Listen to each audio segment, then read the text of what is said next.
It's alive. Oh, it's alive. It's alive. It's alive. It's alive. Oh, in the name of God. Now I know what it feels like to be God.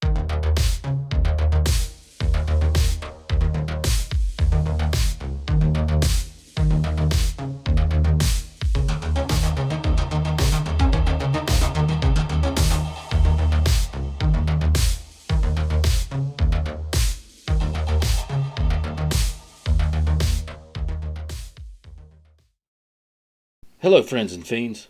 Welcome to another edition of Blood and Guts HHN Creature Feature. And with me, as always, my partner in fright's Matt. How's it going, Matt? Absolutely amazing, Adam. How you doing? I'm doing great because we're going to be talking about one of our favorite classics.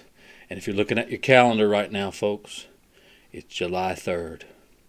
And this one takes place in July 3rd, 1984. That's right, we're talking about the classic Return of the Living Dead. Yeah, it's been 39 years when you think about it. 39 years since those souls were sacrificed to the living dead. Back for that that amazing built tank that was made to hold up, as Frank stated. Yeah. Does it leak? Of course it don't leak. This is built by Army engineers. Army Corps of Engineers. One of the greatest intros. And I like it because the intro goes long before the credits open, before the title, and you get to that whole, like, almost ominous when he's like, we have them in the basement right now. Right here. You want to go see? The legend. And you think about legendary James Cameron, the way he just like took that role. I mean, this guy's been in the film industry for like decades upon decades, and to take a role in a horror movie like this. I mean, it was awesome in Poltergeist as well. Yeah. But like I said, just the way he told that story at the beginning of the movie just set the mood. His tone of his voice kind of even drops a little, right here in the basement. And that part, just that long, I knew, the first time I ever saw it, I knew that long drawn title sequence when it starts, that we were in for something special, and the lore of that the Night of the Living Dead was based on true events that was also covered up, and nobody's going to believe it, so they let them film it, kind of thing. Right. Great backstory for that. Great backstory. And that was partly due to the fact that, Romero kind of had split off and said, well, I'm not going to title any of mine, of like the Living Dead. Him and producer John Russo kind of had a disagreement on where they wanted to take the series on that. Yeah, so, of course, Romero went on to do, Dawn and Day and Land and so on of the Dead. But, yeah, another couple of fun facts, just the makeup alone in this is so genius, and some of it's even accidental, like the name, the Tar Man in the thing with, it. What was it? They were superheating it, and the wax melted around the skull, and then the glass broke.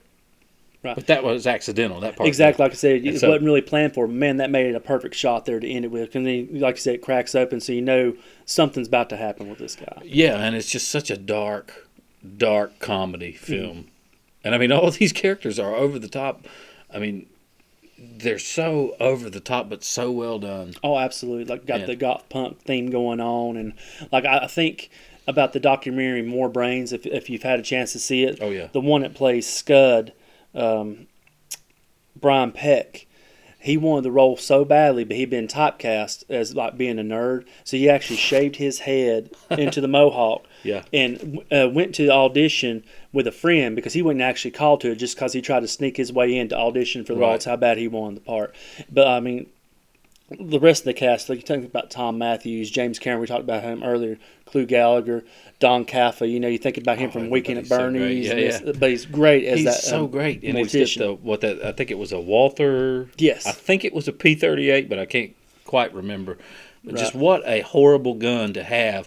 And that's even when I was younger, when I saw it, I thought to myself, what a horrible gun to have during a zombie outbreak. It just tickles me whenever what he's a horrible in there gun in general, embalming the body, listening to outbreak. German music in the background. As soon as you see somebody goes, points the gun right at him. You think about like if he would have shot them, that just would have been comical in the movie. And I mean, it's just such an impractical weapon to have. And then he fires it like when they're busting through the doors of the mortuary, Right? And he just randomly pow pow pow pow. Right. Excuse me. Like I said, it's fantastic cast. Like I think about when Clu Gallagher, like he's in there for like the first 30 seconds, then he goes away. But then whenever Bert and what's his name, Bert and Freddie, whenever they mess up and they release the toxin, they're like, "What are we going to do? We're going to call the boss. We're going to call the boss." And then bring him in there, and he's just, "Oh, Frank, you stupid idiot! What are you doing down there messing with that for?" And he it's so great when the paramedic is doing the vitals. Yeah. And he's like, "You're saying we're dead?" And he's like, "I'm not saying that you're dead. I'm saying that your vitals show that you're not living." And that's the beauty of Dan O'Bannon, the director and the writer of this movie. Oh, Like, yeah. he's legendary from Alien altogether. But to think about something like that, because when I was a kid, just think about when they were talking about how rigor mortis had already set in on them. Not only were they they had no pulse, their temperature was room temperature, and then when they were lift Freddy's shirt up, you could just see the pool of blood seeping up, and the rigor mortis was setting in. It's just.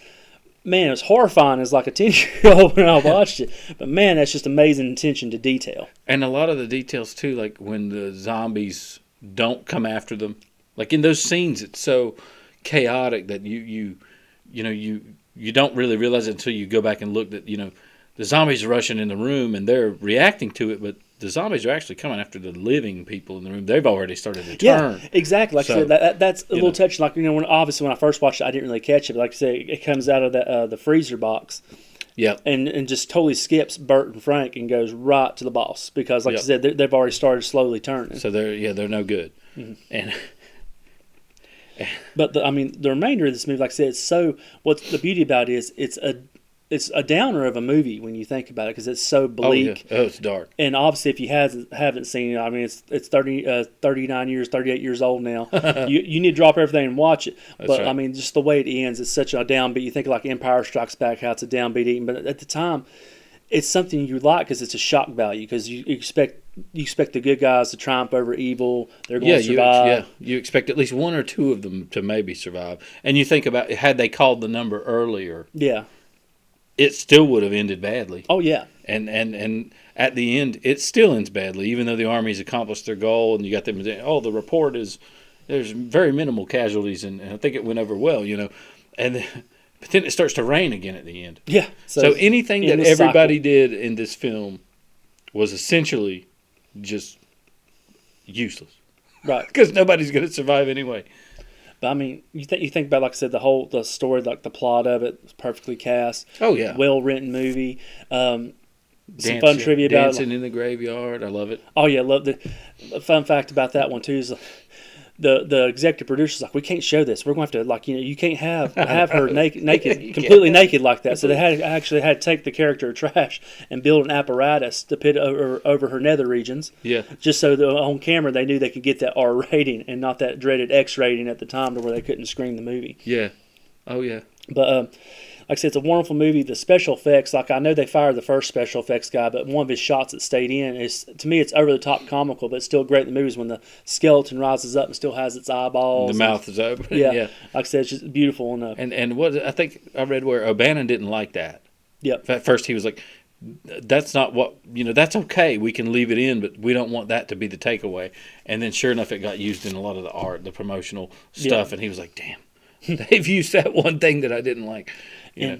Like reading some other trivia about, like, Dan O'Bannon had the zombie extras eating calf brains, but to show the cast that he wouldn't ask them to do something he wouldn't do, he ate it with them. But that just added to the realism of the movie when they're eating, and just the shock value when you see them just digging into the cavity of the brain where the brain would be and eat it. But then you think about the other attention to detail, like whenever they cut the one zombie in half and have her in there on the operating table and they're just asking her questions, and you can see the spinal fluid leaking from her spinal cord. Yeah. And then finding out why is it they crave fresh brains is to make stops the pain from rotting. So it's almost speaking to society, like when you have somebody maybe an addict, why they're doing something is because they're trying to mask something. Right. And it's real deep. It's like you don't really expect in some horror movies to get some type of deep meaning, but that's like deep when you really like peel back the layers and think about it. Yeah, and I when you really think about this film, it only really takes place in just a few settings. Yep. And your opening scene tells you everything. July 3rd, 1984, and it's the It's the warehouse. It's the mortuary, the graveyard, a little bit of the city, and then maybe a little bit of the general, the colonel, whatever they call that, Right. whatever his house is. So it's not like they're doing a lot of vast world building. Here you don't see like an actual city of Los Angeles, city Right. of. I think it's supposed to take place in Louisiana. I know. I can't remember if it's Louisiana. I think it's more like Kansas or somewhere like in like your Midwestern type of. And the graveyard says the name, but you don't see a large cityscape. So Right. I mean, it kind of. I think if they would have went a little further and made the world a little bigger, it would have brought down that tension of these creatures are. In such a small confined space, you know what I mean? And piggybacking off that, like, you think about how, like, it'd be nice if maybe they could do that, or if they couldn't do that, but at the same time, they're working with that shoestring budget. And Right. how they push that to the max with the special effects, the makeup. I know they had, like, some of the cast were just wearing their own wardrobe and stuff. But, I mean, they took the budget they had and just stretched it to the max. And it turned out to be just a beautiful movie as far as the gore goes, the makeup. Like I said, it's one that it's very shocking with some of the gore, especially like it's not really made for kids. But I know me watching, I watched it. I was probably about 10 years old. Yeah, I was probably and fell in love with it. And luckily, I'd seen the second one first, so it is a little bit lighter in tone. So it was kind of a little bit shocking to see how much darker this one was. Yeah, and that like the comedy back and forth. Yeah, and the writing. Like for example, when they're in the, I got a real big favor to ask you. And it's like, what's in that? And he goes, well, they're rabid weasels. Rabid weasels. And that whole scene back and forth with at first he doesn't want to tell him, what it really truly is. It's a chopped up person. So it goes back and forth and back and forth. And finally, he's like, rabid weasels, we can't just burn rabid weasels, And you learn that later, it is a human. And when the arm gets latched onto his leg, take it off, get it off. And thinking about that too, like James Cameron, like he foreshadows his own death scene, but it's comical in the way he does it when he's watching them burn those body parts. Yeah. He's like, I need a favor. I could run that thing myself. Run that damn thing. and that's exactly what he does later on. Yeah. And that, I mean, it's a sad scene, but I mean, it's a great scene. Like it's a powerful scene when you see him kiss his wedding ring and he's praying for the sin of having to kill himself. He piggybacking off of that, he may be the only character in this film that dies with some redemption. Yeah. And I just now thought about that. I mean, after all these years, but that unless I'm overlooking one, but that seems like the only redeeming death in the whole film. Yeah, and it's funny how it came about though, because James Cameron was originally supposed to fully turn just like Freddy and end up with the hordes of zombies, but he didn't want to be outside in the rain, ladies and gentlemen. So he went up to Tano Bay. It's like, can we kill myself in a different way? Right. And it's amazing how it just tied into the story so much better that way. And speaking of those rabid weasels, so when the bag is moving and they're all separate bags, that apparently was, from what I read, was those monkeys that you wind up with the symbols. Yep. Those animatronic monkeys. So they removed the symbols and just had a whole bunch of those in the bag, so the bag would kind of move around and stuff. But that whole scene is just great.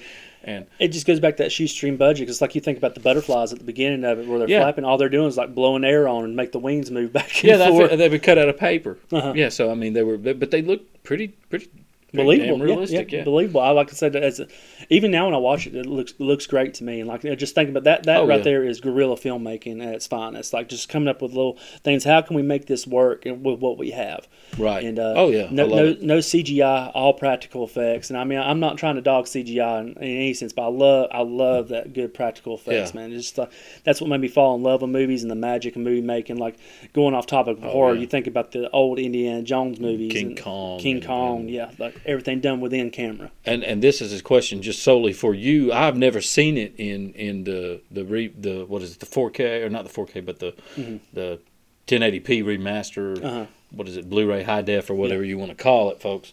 But have you seen it in that format? Yeah, looks great. Looks great. Okay. It's amazing though, like you said, how every time they clean it up, it kind of takes away from the grittiness of when you watched it younger.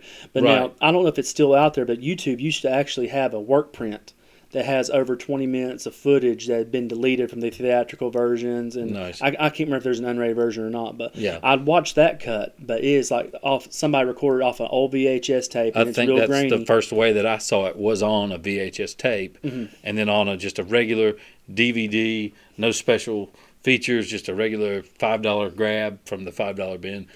And but I'd be interested in watching it on the high def, Absolutely. just to kind of compare.